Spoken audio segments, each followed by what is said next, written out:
Сегодня мы приехали снимать сюжет в Башкирскую государственную филармонию. Как раз сегодня идет репетиция концерта Сайзы Ильясовой.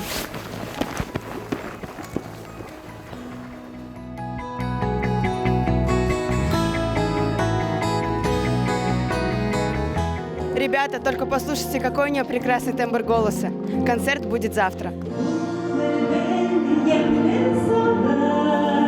Отсюда включается музыка. Смотрите, как это интересно.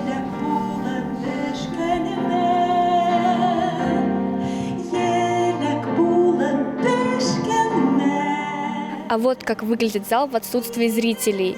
На сиденье стелят вот такие белые покрывала, чтобы они не испачкались. Мы с помощью интернета узнали то, что вы закончили биофак, биологический факультет. Как вы пришли к музыке? Мое первое высшее образование – это биологический факультет Башкирского государственного университета. По специальности я физиолог человека и животных. Песня всегда была со мной. Когда училась в университете, можно сказать, что я проявилась полностью, потому что там надо было за свой факультет выступать. С самого первого конкурса первокурсника и началась, можно сказать, моя творческая жизнь. Я в университете уже была чуть ли не штатной певицей в студ-клубе. Возможно ли научить человека, не умеющего петь за час? Вообще, конечно, если профессионалы будут об этом думать и рассуждать, они скажут, невозможно. Я могу сказать, что за 1 час можно успеть подправить, но научить, конечно же, нельзя. Правда ли, что сырое яйцо помогает перед пением? Ну, будучи физиологом человека и животных, я специально интересовалась этим вопросом, и ученые говорят, что это никак не помогает. А вот, например, включить в рацион такую пищу, как сливочное масло, это обязательно. Потому что если ты не кушаешь сливочного масла, связки не смазываются.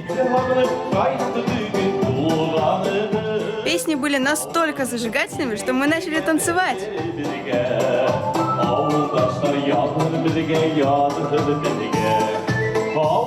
А бывают ли у вас такие моменты в жизни, или бывали, когда вы хотите бросить петь? То есть вам это надоедало как-то? Никогда не бывало таких моментов, и, надеюсь, не будет, потому что я рожден для пения. Я очень сильно люблю свою работу, свою профессию. Что самое сложное в работе ведущей? Чтобы у тебя было все, как бы дикция, чтобы работала, упражнения делать. Они совсем не сложные, например, просто вот ничего сложного, да? И просто язычком работать. Вот. И самая моя любимая скороговорка – это орел-король. Попробуй проговорить. Орел-король, орел-король.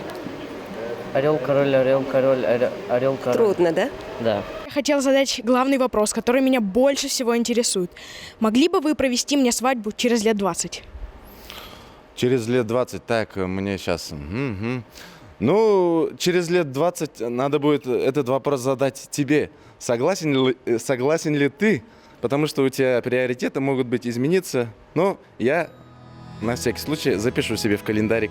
Сегодня мы узнали, если мы будем есть масло, то мы будем лучше петь. Специально для проекта «Культ Ура» Равшан Артыков, Зайнуллина Алсу, Тришин Семен, Карина Жеребцова, Карина Акмухаметова, Айдар Газизов, Самира Хисматуллина, Романов Станислав.